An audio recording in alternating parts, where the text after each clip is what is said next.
New week, new month, new quarter. We're feeling good. Big three stocks, three charts, three trades. Ben Lichtenstein will take us through the charts, here to take us through the trades. Jessica Inskip, Director of Product and Education at Options Play. Good morning to you both. Jessica, your thoughts on the market as you see the S&P below that 4,300 mark. What's on your mind these days before we get to the trades? I think the market is jogging in place once more. We've certainly been doing that. There's a rotation into tech right now, which is very, very interesting. But more importantly, I'm looking towards earnings season. That's going to kick off very, very soon. Now that we've had these valuation resets, I want to see that translate into earnings to really see a continuous rally or even hopes of a Santa Claus rally like we saw last year. Yeah, understood. Okay, Occidental Petroleum is trading around $62 and change today. Why did this jump out to you today for a good trade idea?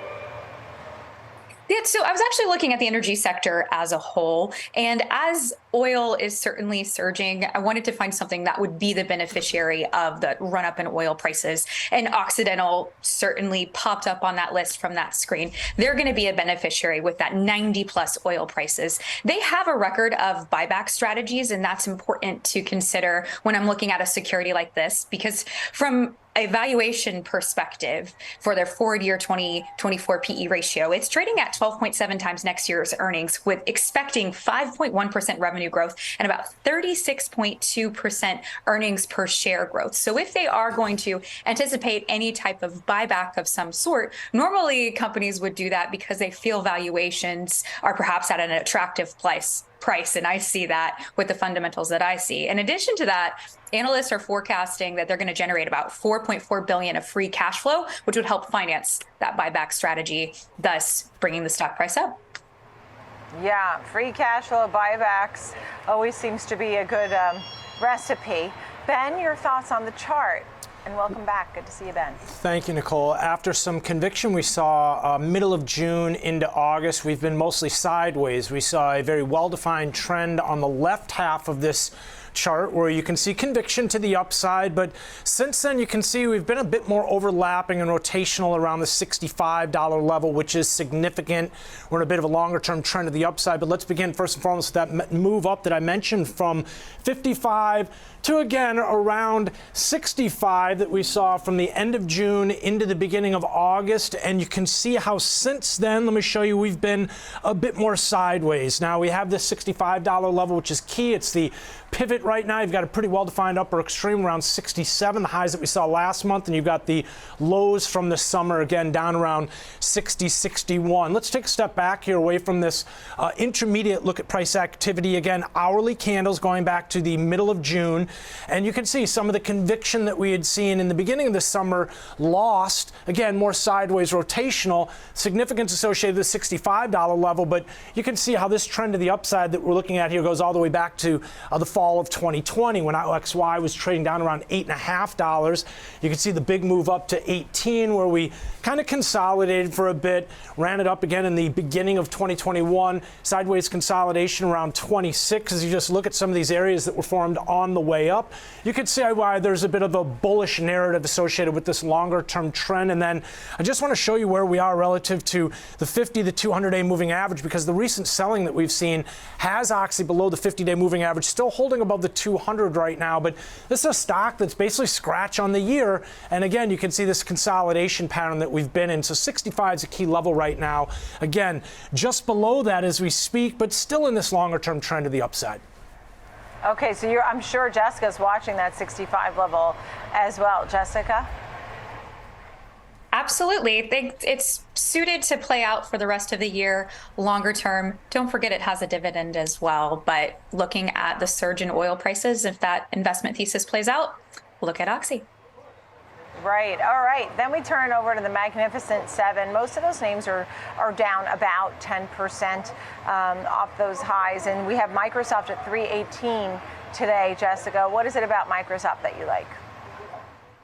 Well, first and foremost, the technology sector has the highest beat rates when it comes to earnings, which is certainly very interesting and something to be cognizant of as we go into that earnings season.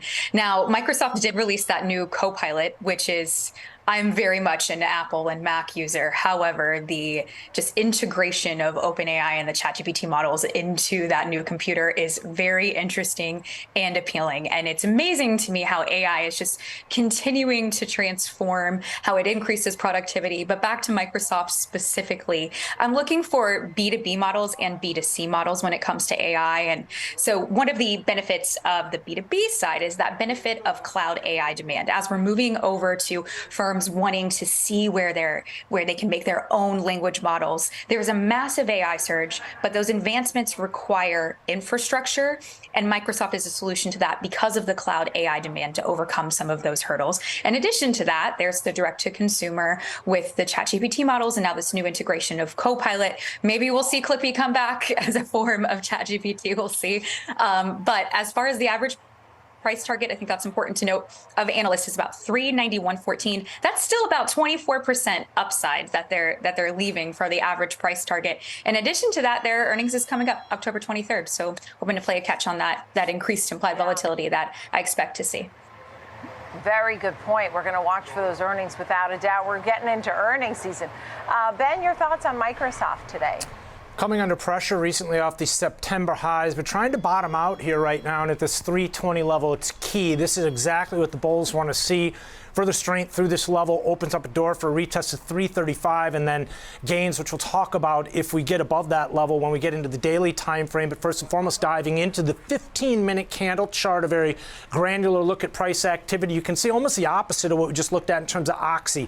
High conviction to the downside and then the sideways consolidation. So you currently have value forming. And as I take a look at the move lower here from the highs that we saw into the end of last month, you can see up around 340. I went ahead and identified some of the areas of consolidation that we formed on the way down. Now, we're constantly referencing the prior area of consolidation relative to the one that we're currently forming. And you can see how as we just broke out of the balance that we formed last year and we're taking out this 320 level. Again, that's why I say 320 is a key area here. Let's take a step back and look at a little bit more time here and show you why I'm giving the benefit of the doubt to the bulls here in this instance, because, well, here you can see again, we've got a longer term bull trend here playing out with areas of consolidation of value forming at higher and higher levels.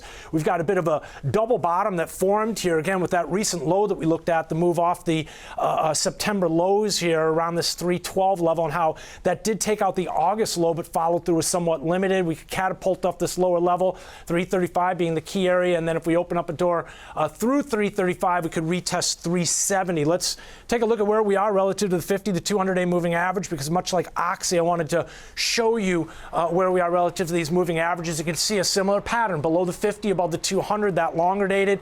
RSI is not really providing a lean one way or the other, but Microsoft's still up almost 34% year to date, Nicole. All right, and it's interesting. You talked about the new Copilot, even making me consider switch from a Mac, which you talked about, Jessica. Thank you for those great charts. Ben, final thoughts here on Microsoft. Yeah, I think seeing those areas of consolidation tends to be when there is a trend shift. And my favorite moments of consolidation is when I see higher lows, but that consistent high. That means we're going to have buyers overcome sellers and that gap is closing. So that's a good setup from a technical perspective that I like to see. Yeah. All right. Last but not least, American Express at 148 and change today. Your thoughts on Amex today, Jessica? Yeah. Absolutely. So we know that we've seen in the headlines that there is rising credit card usage. There is growth domestically with those loans, and that's going to be a beneficiary of Amex. Now, that absolutely is we're looking for delinquencies as well. That's something to take of note when we're trying to understand this larger interest rate environment. They've still seen their loan balances increase 18.7% year over year. They have also had some charge-off declines by about 10 basis points, which puts month over month to about 1.7%. I want to watch for delinquencies, but if you consider the type of client that American Express attracts, they're more set up for success in the terms of defaults within their client base and that higher businesses and that higher end type of consumer. Fundamentally, the valuations look rather attractive. They're trading at 12.11 forward-year 24 PE ratios, expecting 9.5% revenue growth and about 10.8% earnings per share growth. So from a valuation perspective, it looks like they're set up to be a beneficiary from that increased credit usage, and the valuations look attractive. Yeah, so if they could be a beneficiary, and that's a good setup, Ben, what tells you something about the chart here of American Express? Well, it really speaks to the narrative that Jessica just laid out in terms of some of that short-term weakness relative to that longer-term bullish narrative here. And taking a look here, you can see some of that weakness that shares of AXP have come under as of, well, this goes back to the highs that we saw up around 179, and that was back in the end of July. If you remember, you can see on the way down some of the areas that we formed where the market's kind of paused and exhibited kind of that more horizontal type development rather than the high conviction trade that you see when you break out of one of these phases. You saw it on the left side of the screen as we broke out of that area around 175 again in the end of July here, and then this pattern playing out here over and over again. I wrote some question marks down here around 150 because it does appear as if we started to lose some of that momentum to the downside, maybe getting a little bit more overlapping rotational. Time will tell here, but this is a very bearish narrative, as you can see, right? Weakness top left to bottom right, and areas of value that have formed at lower and lower levels. But the longer term chart, as I mentioned, really supportive of this bullish narrative. We could find some strength here, bottom out, potentially reverse head and shoulders pattern form here with a little bit of a, again, shoulder with a head pattern. Get back above 165. We open up a door for a retest of 199. Similar to the other two stocks we looked at, I wanted to show you where we are relative to the 50, the 200 day, because this one stands out, right? We're below the 200 day moving average, longer dated, compared to the other two that we're still holding above that. All three are below the shorter dated. Basically a reflection of what we're seeing in the broader market. Taking a look at RSI, though, again, kind of signaling what we were talking about in terms of that short-term weakness here, potentially lending itself to some further declines. But if MX can bottom out here, regain composure, ultimately get pointed back north here, then this could be, again, long-term buy for the bulls here. Right, okay, and so seeing that bullish narrative overall. Final thoughts, Jessica Inskip. Absolutely. I think it all translates to earnings, what this earnings cycle is going to be. We've had that narrative of better than anticipated earnings. I want to see if that continues, which will translate to a trend of the broader market. Okay, thank you both. Jessica Inskip, great to see you. Ben Lichtenstein on the charts. Wonderful to see you both. And we had Occidental Petroleum, Microsoft, and American Express today on the Big Three. Thank you, Jessica and Ben.